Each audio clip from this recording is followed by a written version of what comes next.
ശ്രീ മോഹൻലാലിനെ കുറിച്ച് പറയുമ്പോൾ പഴയ നമ്പൂതിരിയാണ് ഓർമ്മ വരും. ആർട്ടിസ്റ്റ് നമ്പൂതിരിയല്ല, അതിനു മുമ്പ് ജീവിച്ച ബുദ്ധിമാനായ മറ്റൊരു നമ്പൂതിരി. നമ്പൂതിരിയുടെ ആരോ ചോദിച്ചു എന്നാണ്, 6 4 11 നമ്പൂതിരി? ഓ, അങ്ങനെ ആവാം, 10 എന്നും കേട്ടിട്ടുണ്ട്, നിശ്ചയമില്ല.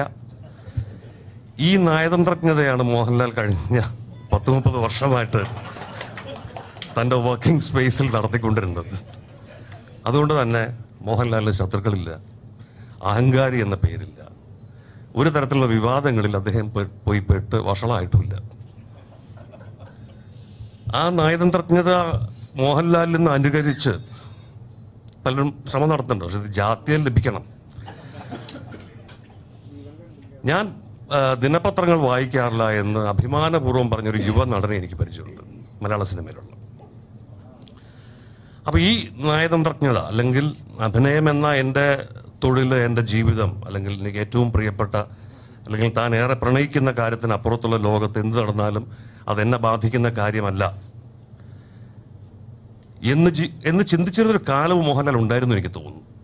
അതിനിടയിൽ സ്വകാര്യമായ സദസ്സുകളിൽ മാത്രമാണ് സത്യേട്ടൻ പറഞ്ഞതുപോലെ തൻ്റെ കുസൃതിയുടെ അക്ഷരങ്ങൾ എഴുതുകയും കാര്യങ്ങൾ ഏറ്റവും സ്വകാര്യമായ സദസ്സിൽ മാത്രം സംസാരിക്കുമ്പോഴേ നമുക്ക് ഈ മനുഷ്യൻ പുറം ലോകത്ത് നടക്കുന്നതും അല്ലെങ്കിൽ തൻ്റെ ജീവിത പരിസരങ്ങളെ ശരിക്കും നിരീക്ഷിക്കുന്നുണ്ട് എന്ന് വ്യക്തമാവും വിധം സംസാരിക്കുന്ന ലാലിനെ ഞാൻ എത്രയോ തവണ കണ്ടിട്ടുണ്ട്, ഞാൻ സാക്ഷിയായിട്ടുണ്ട്.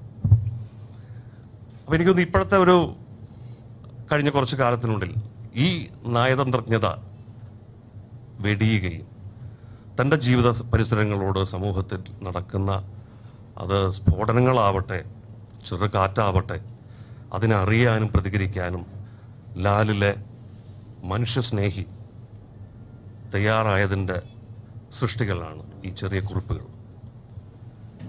വളരെ നല്ലതാണ് അത്. അതിൻ്റെ രാഷ്ട്രീയം, അതിൻ്റെ സാമൂഹ്യപരമായ നിൽപ്പ്, നില എന്നൊക്കെയുള്ള കാര്യങ്ങൾ വിട്ടിട്ട് ഞാൻ ആഗ്രഹിക്കുന്നു അനുസ്യൂതം അദ്ദേഹത്തിന് കഴിയട്ടെ എഴുതാൻ.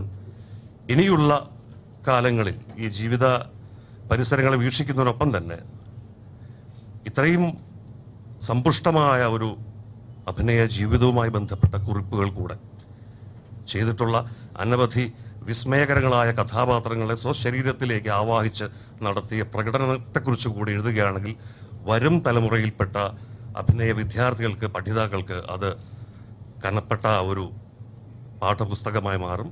അതിനും ഈ നടന് കഴിയട്ടെ. ഇനിയുള്ള കാലം അധികം ചവറ് സിനിമകളൊന്നും ചെയ്യാതെ നല്ല സിനിമകൾ ചെയ്യുകയും ബാക്കി സമയം എഴുത്തിന് വേണ്ടി ഉപയോഗിക്കാൻ അദ്ദേഹത്തിൻ്റെ മനസ്സ് സ്വസ്ഥമായിരിക്കട്ടെ എന്ന് പ്രാർത്ഥിച്ചുകൊണ്ട് നിർത്തുന്നു.